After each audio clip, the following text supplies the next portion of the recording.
NTV निष्पक्ष, सत्यता की कसौटी। एनटीवी निष्पक्ष में आप सभी दर्शकों का स्वागत है। मैं हूं आपके साथ मधुमिता। उत्तर प्रदेश की विधान परिषद के लिए 13 सदस्य गुरुवार को निर्विरोध चुन लिए गए, जिसमें बीजेपी और उसके सहयोगी दलों के 10 एमएलसी चुने गए, तो वहीं सपा के हिस्से में 3 एमएलसी सीटें आई। इसके साथ ही विधान परिषद का जो सियासी गणित है वो भी बदल गया। यूपी विधान परिषद में कांग्रेस की तरह ही बसपा भी 0 हो गई, तो बीजेपी के नए सहयोगी बने आरएलडी और सुबह सपा ने एंट्री मारी। बता दें कि बीजेपी को सहयोगी के साथ सीटें साझा करने के चलते कुछ सीटों का नुकसान भी उठाना पड़ा। वहीं अगर बात करें सपा की, तो सपा को 2 सीटों का फायदा ही नहीं बल्कि उसे अपना पुराना रुतबा भी मिल जाएगा, जो रुतबा सपा खो चुकी थी। सूबे में सियासी तौर पर कमजोर होने के साथ सपा ने विधान परिषद में नेता प्रतिपक्ष का पद गंवा दिया था, क्योंकि उसके एमएलसी की संख्या घटकर 10% से भी कम हो गई थी। अब ये तो तय है कि गुरुवार को 3 एमएलसी के निर्विरोध चुने जाने के बाद अब दोबारा से सपा को नेता प्रतिपक्ष का ओहदा मिल सकेगा, क्योंकि उसके सदस्यों का आंकड़ा जो है अब 10 पर पहुंच गया है। यूपी में 5 मई को रिक्त होने वाली 13 एमएलसी सीटों पर निर्विरोध सदस्यों को गुरुवार को चुन लिया गया। बीजेपी के साथ और उसके सहयोगी दलों की बात करें तो अपना दल आरएलडी के साथ ही सुबह सपा के एक सदस्य निर्वाचित किए गए हैं। तो वहीं अगर सपा की बात करें तो सपा से 3 एमएलसी चुने गए हैं, जिनको विधान परिषद के लिए चुना गया है। उनके नामों की एक जो लिस्ट हमारे पास है, एक करके उनके नाम आपको बताते हैं। सबसे पहले बीजेपी की बात करते हैं। बीजेपी से डॉक्टर महेंद्र कुमार सिंह, विजय बहादुर पाठक, अशोक कटारिया, मोहित बेनीवाल, धर्मेंद्र सिंह, राम तीर्थ सिंघल और संतोष सिंह विधान परिषद के लिए चुने गए हैं।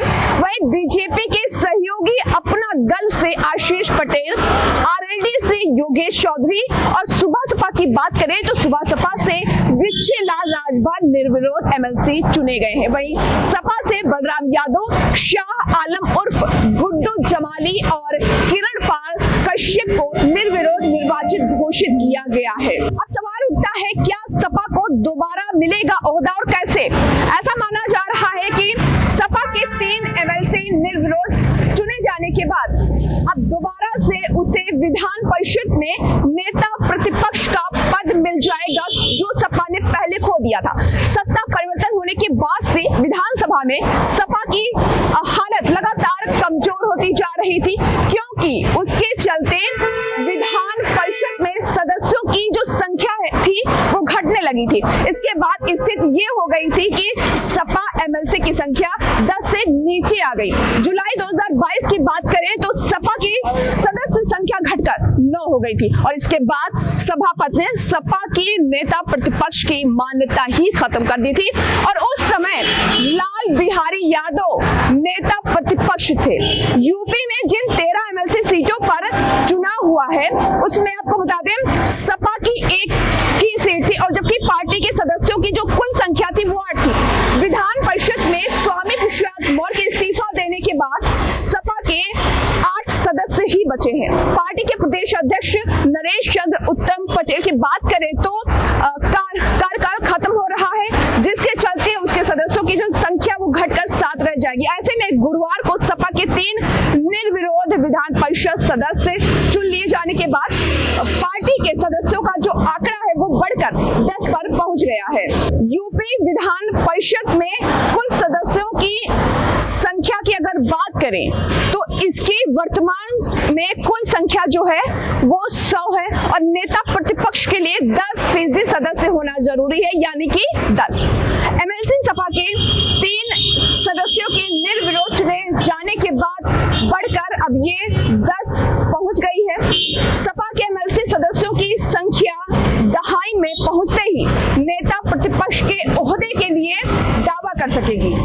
सपा ने नेता प्रतिपक्ष की मान्यता के लिए आवश्यक सदस्य संख्या का जो मानक करीब 20 महीने के बाद पूरा कर सकती है। माना जा रहा है कि जो सपा है अब सभापति के सामने विधान परिषद के नेता प्रतिपक्ष के पद पर दावा करेगी। बता दें कि उत्तर प्रदेश विधान परिषद में बीजेपी के कुल सदस्यों की संख्या 22 थी, जिनमें से 10 सदस्यों का कार्यकाल पूरा हो रहा है। बीजेपी कोटे की 10 एमएलसी सीट खाली हुई है, जिसमें 7 ही जीत सकी है। हालांकि बीजेपी विधायकों की संख्या के आधार पर 10 सीटें जीत सकती थी, लेकिन आपको बता दें अपने सहयोगी दलों यानी कि सुबह सपा, आरएलडी और अपना दल को 1 सीट ही दी है और इसके चलते ही उसके 7 एमएलसी चुने गए हैं, जिसके चलते अब उसकी जो संख्या है वो 82 से घटकर 79 हो गई है।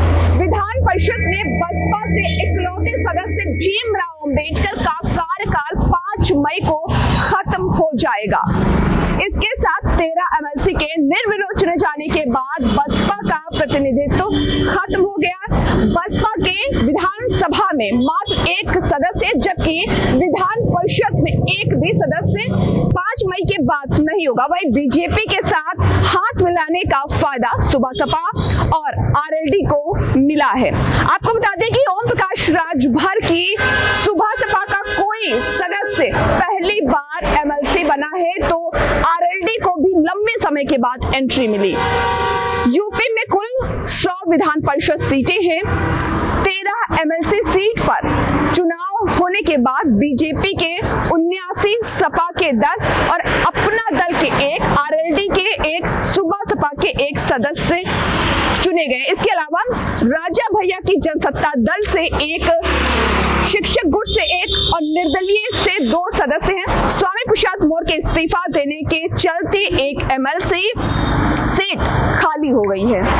तो ऐसे ही तमाम बड़ी खबरों को देखने के लिए जुड़े रहिए एनटीवी निष्पक्ष के साथ। नमस्कार। देश विदेश की ताज़ा खबर पाने के लिए हमारे चैनल एनटीवी निष्पक्ष को सब्सक्राइब करें व बेल आइकन दबाना ना भूलें।